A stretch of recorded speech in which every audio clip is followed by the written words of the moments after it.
ಕನ್ನಡಿಗರೇ ನಮಸ್ಕಾರ. ಏನಪ್ಪ ವಿಚಾರ ಅಂದರೆ, ಜೋಗಿ ಪ್ರೇಮ್ ಅವರು ಏನೊಂದು ಸರಸು ಅಂತಂದೇಳಿ ಅಶ್ಲೀಲ ಪದಗಳನ್ನು ಬಳಸಿ ಒಂದು ಹಾಡನ್ನು ಸಿನಿಮಾಗೆ ರಚನೆ ಮಾಡಿದರು.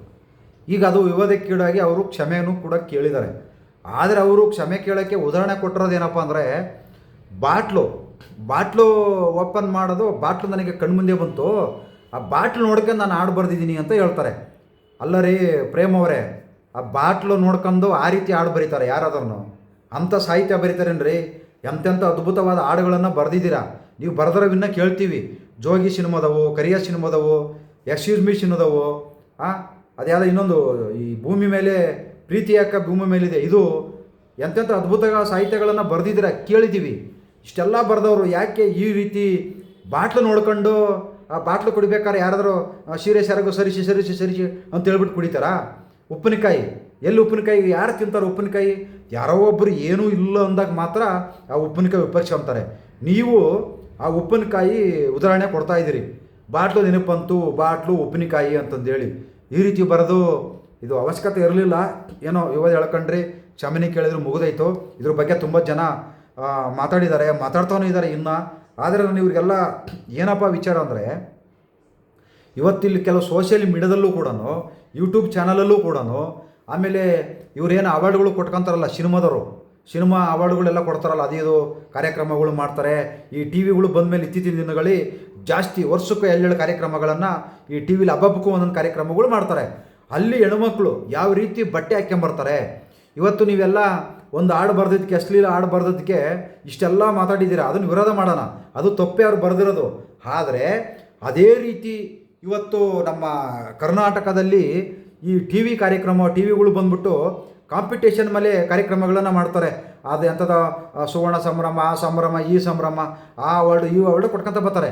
ಅಲ್ಲಿ ಹೆಣ್ಮಕ್ಳು ಯಾವ ರೀತಿ ಬಟ್ಟೆ ಬಂದಿರ್ತಾರೆ, ಎಷ್ಟು ಕೆಟ್ಟದಾಗೆಲ್ಲ ಬಟ್ಟೆ ಬಂದಿರ್ತಾರೆ. ಇದು ಇಲ್ಲಿ ಒಂದು ಕಡೆ ದೊಡ್ಡದಾಗಿ ಸಿನಿಮಾಗಳಲ್ಲಿ, ಧಾರಾವಾಹಿಗಳಲ್ಲಿ ಏನು ಗೌರವ ಥರ ಇರ್ತಾರೆ. ಆದರೆ ಈ ಫಂಕ್ಷನ್ಗಳು ಬಂದುಬಿಟ್ರೆ ಸಾಕು, ಆ ಕಾರ್ಯಕ್ರಮಕ್ಕೆ ಮೈ ತುಂಬ ಬಟ್ಟೆ ಹಾಕ್ಕೊಂಬರೋಕ್ಕಾಗಲ್ವಾ? ಏನು ಒಬ್ಬೊಬ್ಬರು ಇಷ್ಟಿಷ್ಟು ಹಾಕ್ಕೊಂಬಂದಿರ್ತಾರೆ, ಅರ್ಧರ್ಧ ಬಟ್ಟೆ ಬಿಟ್ಕೊಂಬಂದಿರ್ತಾರೆ, ಅರ್ಧರ್ಧ ಬೆನ್ನು ಬಿಟ್ಕೊಂಬಂದಿರ್ತಾರೆ, ಹೆಂಗೆ ಬೇಕು ಹಂಗೆ ಬಟ್ಟೆ ಹಾಕ್ಕೊಂಬಂದಿರ್ತಾರೆ. ಇದು ತಪ್ಪಲ್ವಾ? ಆಮೇಲೆ ಇವತ್ತು ಹೆಣ್ಮಕ್ಳ ಬಗ್ಗೆ ಎಲ್ಲ ಗೌರವ ಇರೋರು ನಿಜವಾಗ್ಲೂ ಈ ಪಬ್ಗಳಲ್ಲಿ ಈಗಲೂ ಕೂಡ ಪಬ್ಗಳಲ್ಲಿ ಅರಬೆತ್ತಲೆ ಡ್ಯಾನ್ಸ್ ಮಾಡ್ತಾಯಿದ್ದಾರೆ. ಇದು ತಪ್ಪೇ. ಇದನ್ನು ಕೂಡ ಹೋರಾಟ ಮಾಡಿ.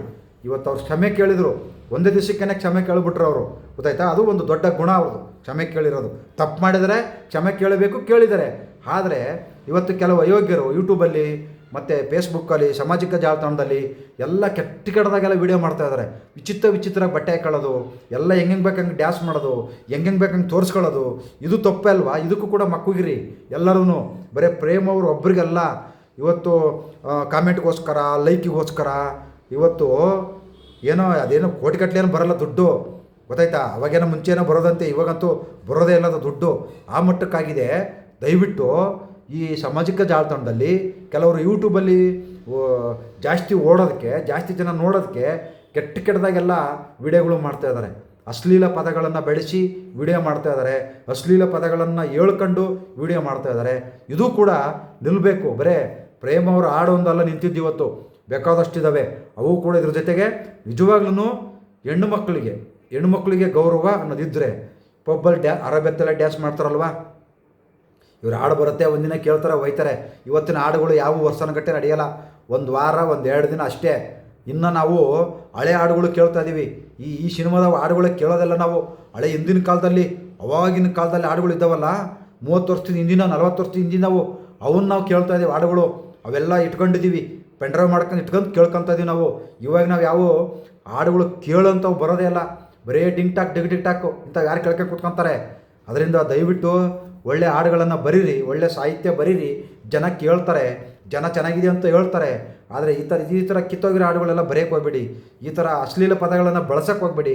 ಅದೇ ರೀತಿ ಯೂಟ್ಯೂಬ್ ಚಾನಲಲ್ಲಿ ಮತ್ತು ಸಾಮಾಜಿಕ ಜಾಲತಾಣದಲ್ಲಿ ನೀವು ಕೂಡ ಅಷ್ಟೇ ಒಂದು ನೀಟಾಗಿ ಹೆಣ್ಮಕ್ಳಿಗೆ ಏನು ಗೌರವ ಅನ್ನೋದಿದೆ, ಆ ಗೌರವನ ಉಳಿಸ್ಕೊಂಡು ಹೋಗಿ ಅಂತಂದೇಳಿ ಎಲ್ಲ ಹೆಣ್ಮಕ್ಳಿಗೂ ಕೇಳ್ಕೊತಾ ಇದ್ದೀನಿ. ಇವತ್ತು ಅವ್ರ ಬಗ್ಗೆ ಮಾತಾಡಿರೋರೆಲ್ಲ ನೀವು ಕೂಡ ಅಷ್ಟೇ ಧಾರಾವಾಹಿಗಳಲ್ಲಿ ಇವತ್ತೇನು ಕಾರ್ಯಕ್ರಮ ಮಾಡೋಕ್ಕೆ ನೀವು ನಿಮಗೆ ಇಷ್ಟ ಬಂದಂಗೆಲ್ಲ ಬಟ್ಟೆ ಹಾಕ್ಕೊಂಬರ್ತಾ ಇದ್ದೀರಿ, ನಿಮ್ಮನ್ನು ಜನ ನೋಡ್ತಾರೆ, ನಿಮ್ಮನ್ನು ಫಾಲೋ ಮಾಡ್ತಾರೆ. ಅದರಿಂದ ಈ ಮಾತು ಹೇಳೋಕ್ಕೆ ಇಷ್ಟಪಡ್ತೀನಿ. ಇದು ದಯವಿಟ್ಟು ಇದೂ ಕೂಡ ಅದ್ರ ಜೊತೆಗೆ ನಿಲ್ಲಬೇಕು ಅಂತ ನಾನು ಕಳಕಳಿಂದ ನಿಮ್ಮನ್ನೆಲ್ಲ ಕೇಳ್ಕೊತಿದ್ದೀನಿ. ನಮಸ್ಕಾರ, ಎಲ್ಲರಿಗೂ ಒಳ್ಳೆಯದಾಗಲಿ.